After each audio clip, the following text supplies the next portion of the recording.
Welcome. You've splash landed into this Prosecco-laden podcast, straight into the woo-woo pool with the crew of Ohm-g. We're just a simple group of tragically imperfect and highly empathic BFFs, exploring a wide range of atypical topics with humor, grace, and curiosity. This is Ohm-g.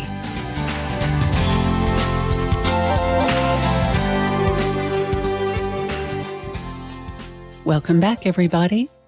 Part 2 from our live recording on International Women's Day. Take it away, Brenda Sue. Hi there, friends. We're back again with... This is Lynn. This is Camille. And Chandra. And Dawn. And Dawn's back with us again. So I want to talk more about, I just barely touched on it, Meggan Watterson. She is a feminist theologian, Harvard trained. She graduated from Harvard School of Divinity, and she's written several New York Times bestsellers. She went into theology school and studied the lost books that were not added to the Bible, the book with Mary Magdalene. And so she wrote a book it's called The Girl Who Baptized Herself. And it's about lost scripture about a saint named, I'm going to butcher this name probably. Just go for it. Thelka. And she reveals the power of knowing our own worth. And these were the books that were left out of the Bible, because if you think about when the Bible was created or the books were put together, it was during a time that the church was trying to take control. So they put in there what they wanted to have in there. And there's several books that have been discovered, hidden. Anyway, she studied these books, and she studied about the book of Mary Magdalene. And she says Mary Magdalene was the first apostle. And there was one thing she was talking about on an episode that I was listening to this morning. And she talked about how Mary Magdalene was trying to explain to, was it Peter? It was Peter or Paul, one of those disciples, about how God said to connect with him inwardly. So not connecting with the mind or connecting through reading or studying or whatever. It was like an inner knowing of who God is. And God is within all of us, after all, right? And how he didn't believe her. At the end of that chapter, he didn't believe what she said about how to connect with God, that it was an inward connection. And how, when she read that, how much she cried, because it touched in her how we're not believed. Like, we can state something as truth, even if it's just our truth, and how we're dismissed. And so she was feeling the sorrow over not being heard, that Mary Magdalene even wasn't heard as the woman's voice. So anyway, I have gone down this whole rabbit hole of Mary Magdalene, and I think I'm going to have to get these books and read them, maybe share them too. And really, just for the record, Mary Magdalene was not a prostitute. No. They created that. They wanted to make her a whore. Mm-hmm. And I think she talked about, too, what the word whore came from. And it's not something that is bad, but I can't remember what it was now. Well, they constructed the Bible so that the patriarchy could be propped up. Right. So. And there's only been, 800 versions and edits since it supposedly came to light. Yeah. So I don't know how many, but it's been a lot. Right. Far from the gospel, in my opinion. Every single one. They just try to knock us women down. But, I think there's this balance between what we need to get to, like the divine feminine, us coming more into our intuitive knowledge, our trusting our gut instinct and not suppressing that. And then men also need to come more into their divine feminine. They've gone so far to the side of living in the ego, the macho man, that they need to swing a little bit closer to touching into their divine feminine. Because we have both within us. We have the masculine and the feminine. And we need to come to a balance between the two. They need to be balanced and we need to be balanced. Mm-hmm. And I think women have had to go into their masculine so much. Like if you have a family, you're working, most women are these days. you're working, you're taking care of the kids, you're taking care of the husband, you're taking care of the house.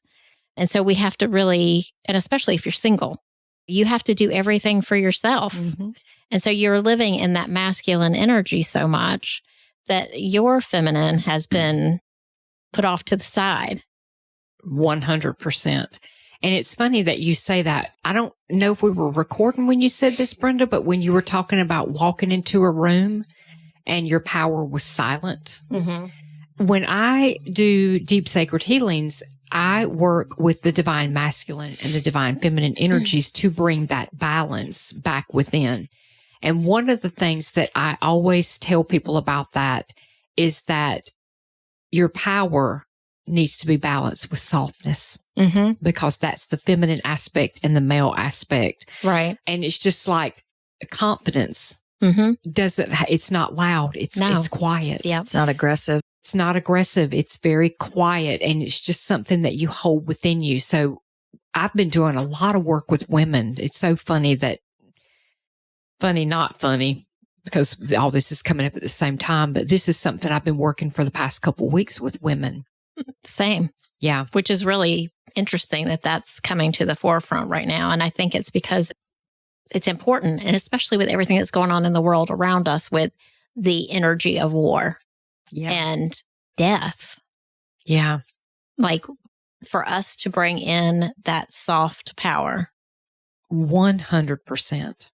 And owning it. Mm-hmm. And that's, I think a lot of women have trouble like owning that power.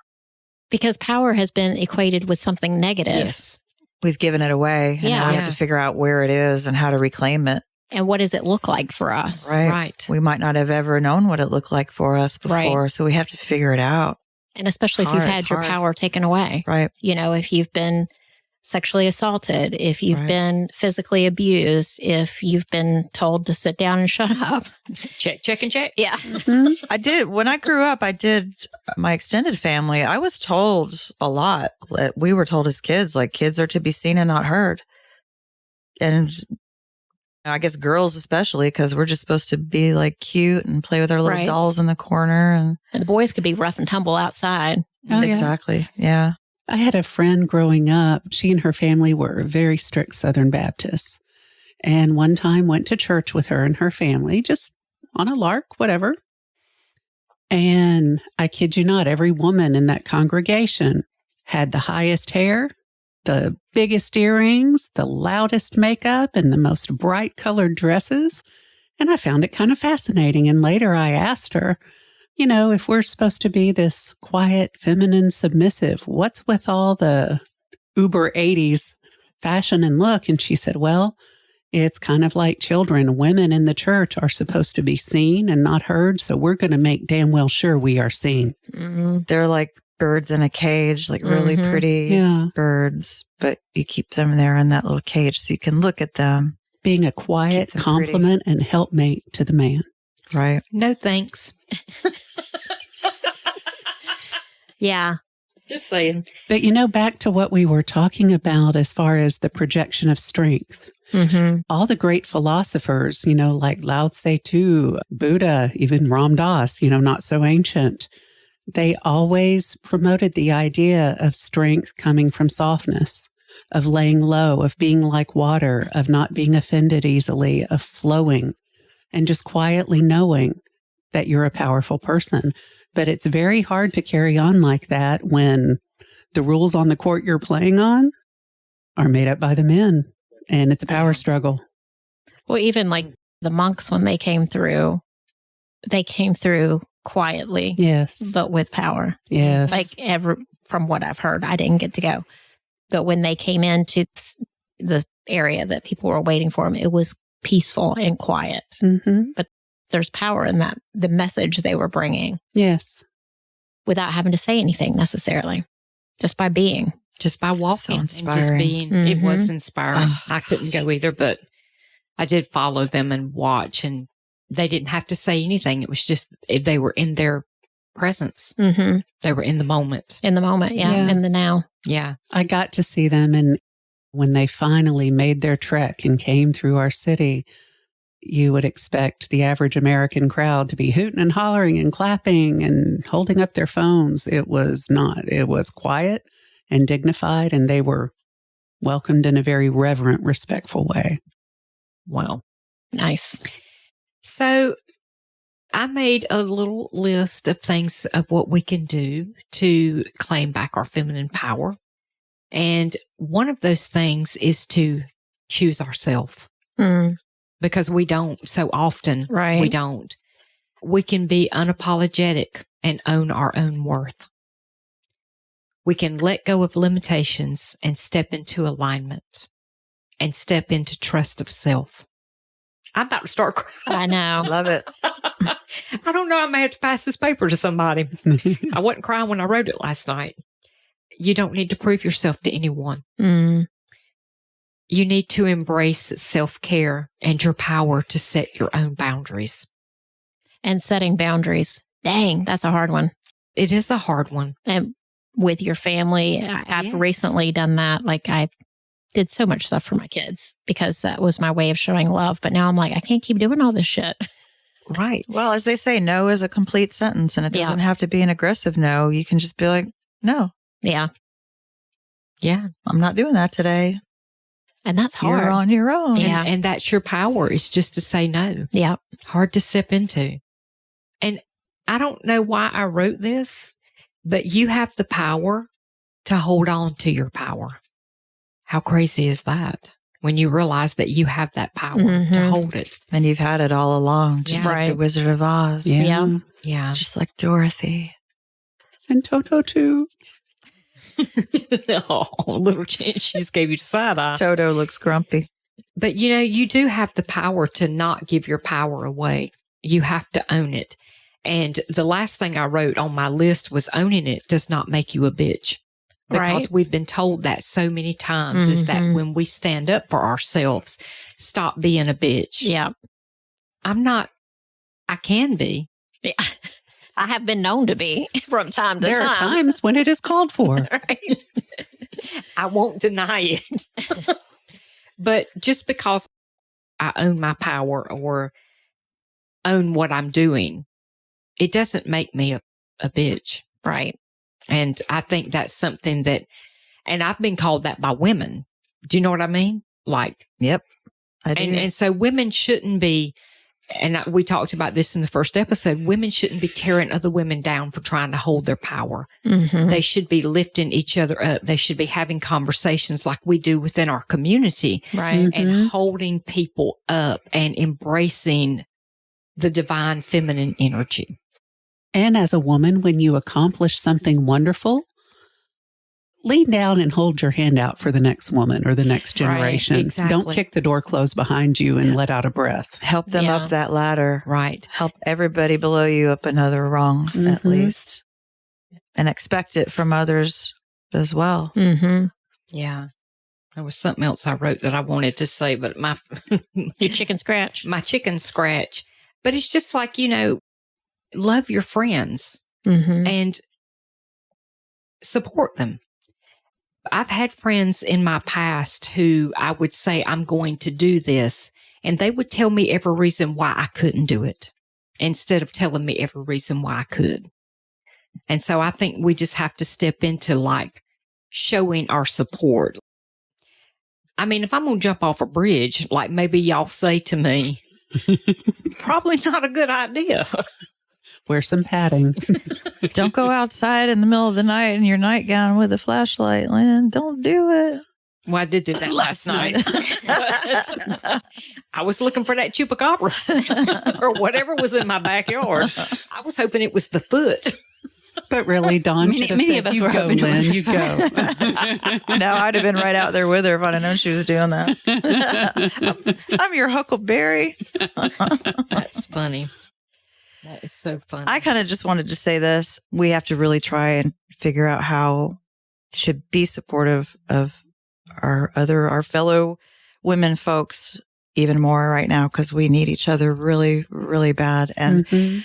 you know, and the good men of the world need us too to be Mhm. powerful. And And need to support us. I just want to say that my whole life, I've never really had that many, hardly any women friends until later in my golden years. And I have the most amazing Venn diagram of so many wonderful, talented, amazing women in my life. You guys, the people at home and the people I'm just friends with in my local community. And I keep meeting them. I met even more of them the other day. They find me and I'm finding them. And it has been so uplifting for me these past few years. I have the best people now in my circle and we all support each other.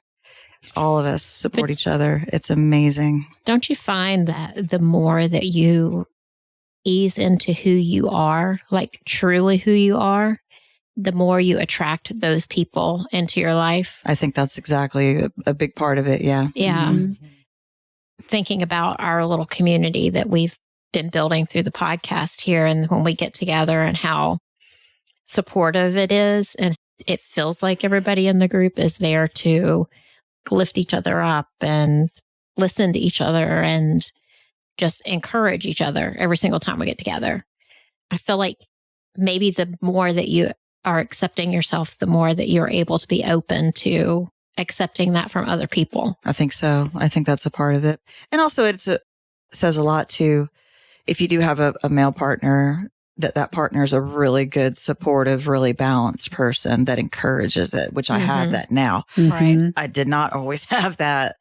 And a lot of times my only friends were the men, their friends. So now I do have an amazing partner and he's just really supportive of whatever I do and all of his own female friends, all of our collective friends. And it's helpful to have that kind of support so you can do that. Yeah. And a lot of people I know do not have that. Right. Unfortunately.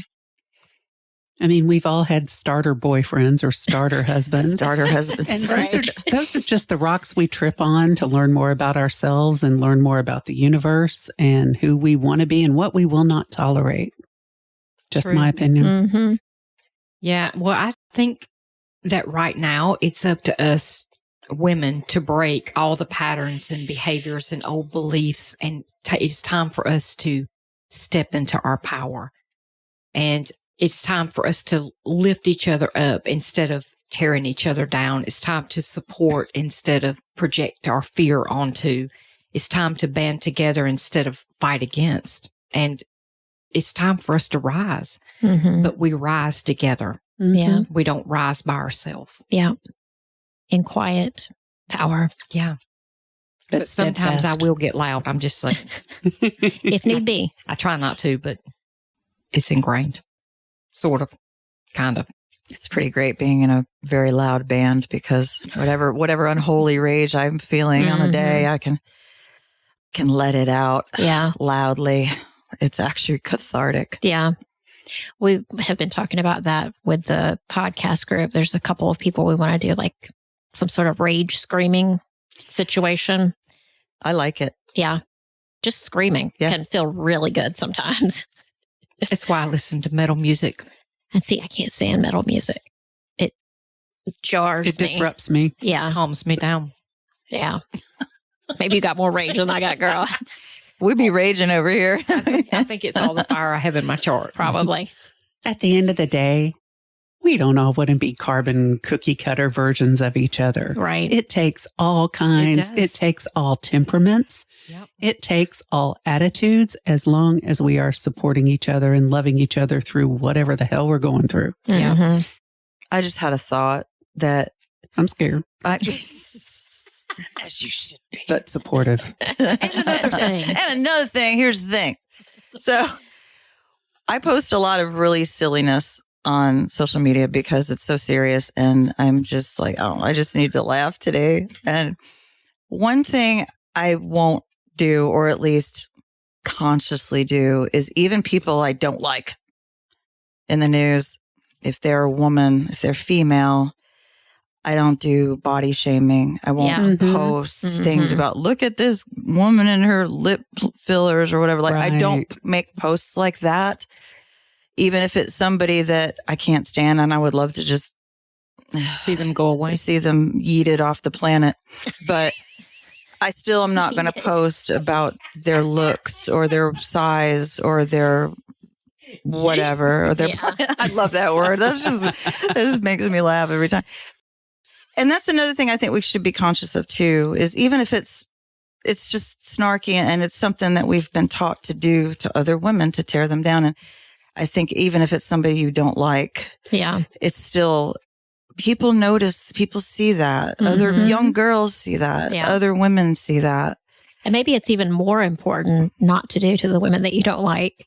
I think it is. I think so. I think it is. We can train ourselves to be a little more like we cannot like them for other reasons, political reasons or whatever reasons, but that doesn't mean we need to make fun of their looks or their We can call them out for their lies, but we can't. You can't call them out for their looks or what they're wearing or their shoes or trivial things like that. Right. BS. Because underneath all that Botox and plastic surgery and makeup artistry, whatever you want to call it, is a desperation to be accepted and a desperation to fit in. That's what we all and feel chosen. I think that's what everybody wants. Absolutely. We want to just be accepted, be seen, be understood, and be loved. Yeah, that's it. Bottom line. Yeah. Bottom line, which is to be heard and seen. And seen. Yeah. And not dismissed. And not be treated less than a man. We just need our voices and our opinions honored. Whether people agree with it or not really doesn't matter. But if somebody's standing there stating their opinion about something, we have a right to do the same thing, whatever it may be about, without being laughed at or pushed to the side, laughed off. Yeah. And sometimes, even if you have no idea where that person's coming from, maybe the best response is, interesting, tell me more. Or silence. But don't tell me too much, because it might make me really mad.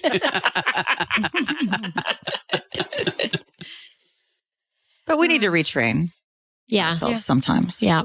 Especially as old folks. I think the young women of today, I'm overjoyed sometimes at seeing and hearing them, because I think they're going to be all right. Yeah, I think they're getting it figured out. A lot younger. Well, even your youngest daughter is smarter than I ever was at that age. At that age. Or 30 or they seem to 35. have so much of a better head on their shoulders than we had when we were younger. Yeah. But I think it's because of the way we were raised. We raised our children differently. Yeah. So raise your children differently, please. And you're not always going to get it right. You're not always going to get it right. Do the best you can. But raise them to love themselves. And when you love yourself, you love others. Yeah. True that. All right. Another really good conversation. Yes. Y'all go forth and do some self-care and some empowering and lift other women up. Yep. And if you're looking for a community and you're local in the area, we do spirit circles twice a month. And virtual sessions as well. Yeah. Even if you're not local. Yeah. We just had a really good one that Chandra led on numerology that was really fun. I think everybody enjoyed that one. I know I did. Again. Yep. So remember to love yourself. That's the most important thing, actually, because you can't love anybody else if you can't love yourself. And hug your women friends. Hug them. And just tell them that you love them. Be weird. As much as possible. Hug them and be like, oh, weird. I love you. Make them brownies. Do something. Girl, you make good brownie. Make it real weird. Yeah. All right. We love you guys. Take care. Bye, everybody. Bye. Peace out. Thank you for joining us today. Please follow and subscribe to our podcast on Apple, Stitcher, Spotify, or wherever you get your podcasts, and leave a review. It's so easy to do and such a huge help for us. We appreciate your interactions so much. Want to join us at our table? Make sure to check out our YouTube channel and join our Facebook community. If you've enjoyed this content and wish to support us, take a look at our Patreon page. All information and links will be in our podcast description. Catch you next time.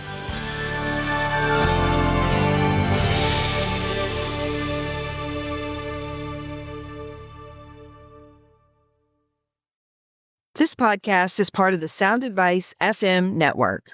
Sound Advice FM, women's voices amplified.